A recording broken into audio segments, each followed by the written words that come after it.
Part of the reason, I guess, is because Raval is a neighborhood that lacks green areas. It's one of the ones that has the lowest percentage of green area square meter per resident. So racism or migration status is kind of like the underlying factor that creates vulnerability when a heat wave comes. For example, why do people live in flats in the Raval that are cut into multiple smaller flats that have no ventilation?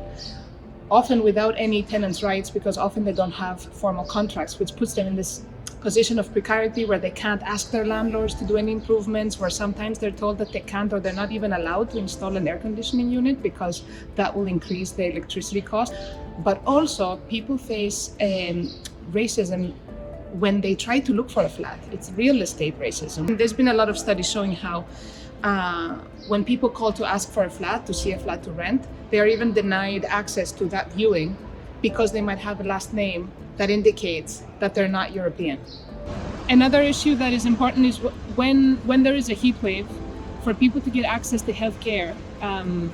So you have compounded vulnerabilities. For example, if you're an old person with underlying health problems that lives in a flat with no elevator on the 5th floor, with no air conditioning, that's suffering energy poverty, and on top of it, you're a migrant and you're not registered as a resident, the city doesn't even know you exist.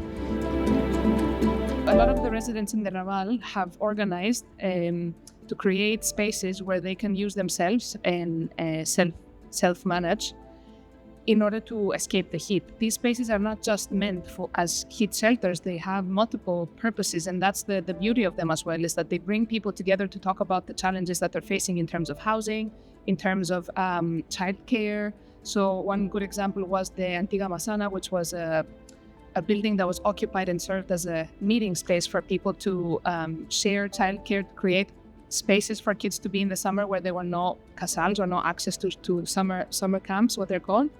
And there was also a place where the tenants union would organize. Unfortunately, this place no longer exists as such. It was taken back from the municipality.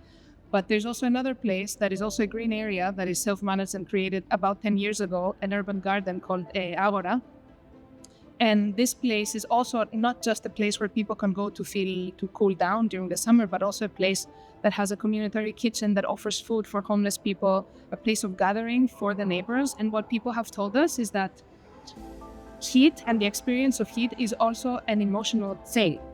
You feel less stressed and you feel better when you can be with people and help each other, contribute food, drinks in a place where you're not obliged to consume, like a bar or a restaurant that nowadays in the Raval, with all the gentrification and touristification pressures, it's almost impossible to find, a bar that you can have a refreshment without paying too much money. And so this urban garden is like a form of bottom-up resistance and bottom-up climate shelter that they have created. These are the stories that we're bringing to the table in this year's POLLEN conference at the end of June, beginning of July in Barcelona. So come join our panel, Living with the Weather.